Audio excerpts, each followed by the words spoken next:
What's up guys? Nesp Gaming here at lalaban na naman tayo dito sa Arena Battle and kalaban natin is 3,916 mo. Masakit to guys.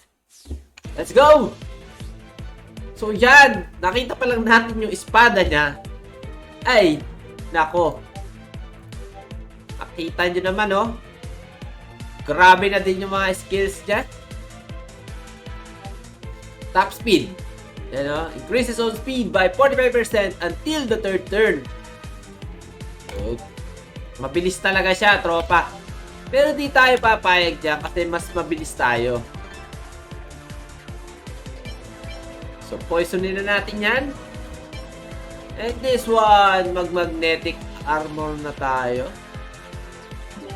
Goods na goods yan para sa atin. So, nakuha na natin yung fireball. And hindi naman tatalab yung kanyang burn para doon sa ating back row. Kasi meron tayong sea charms na kompleto-kompleto yan. No status ailments. Masakit talaga pare. So gamitan muna natin yan ng Great Sandstorm para sa additional burn.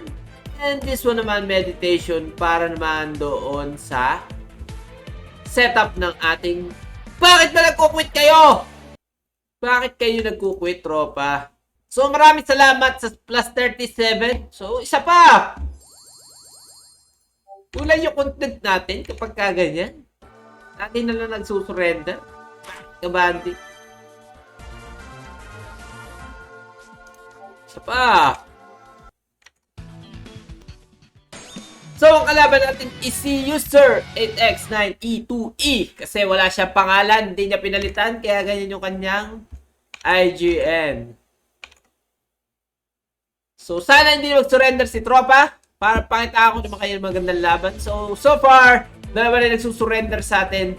And papakita natin kung paano mag-surrender ulit to. Or tayo nang ba yung magsusurrender.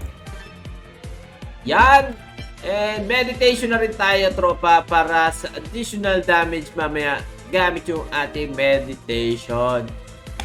Setup lang. Energy gain. Para sa madaming energies. So, 9 energies na tayo next turn. Let's go! Tagal ah. Nag-iisip pa. Akala mo talaga may isip.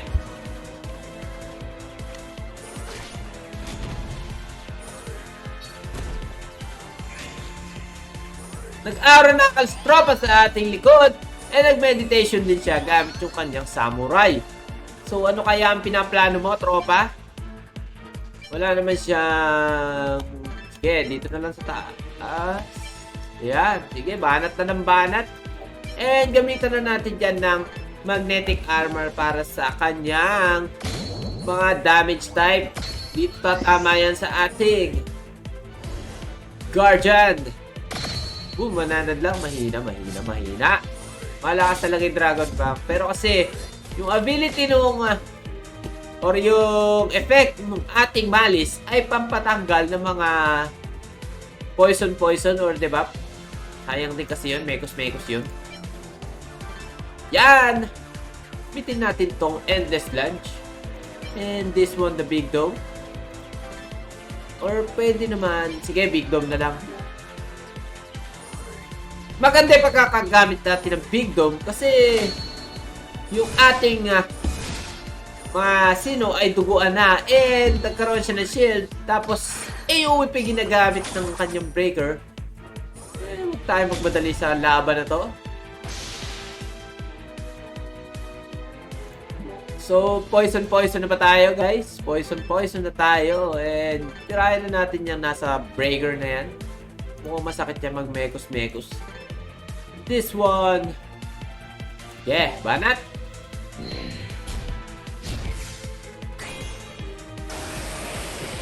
Mukhang eagles pa yata tayo dito, guys. Hindi kasi tayo nagtitipid na energies. Tira lang tayo ng tira. Dahil puro AOE yung gamit niya. Mukhang malulugi tayo dito. Pero hindi pala. So, yan. Mekos na natin yan, insan.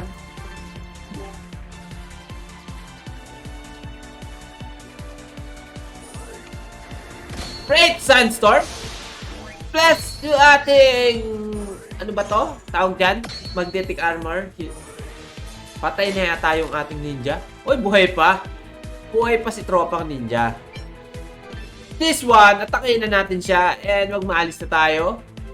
So, I think mabubuhay pa yung ating ninja. Pero dahil nga mag-hyper-repair muna tayo. Yan o. Ay, patay. Patay ka na, Lods. So, panalo naman tayo. Plus 16 trophies. Grabe na. Yun, maraming salamat sa panonood, guys. Sana may natutunan naman kayo para sa mga quitter na kalaban ko. Mahihinang nila. Hindi, joke lang. Kasi, I think, nagbe-base na sila talaga sa Yukon. So, yun. Maraming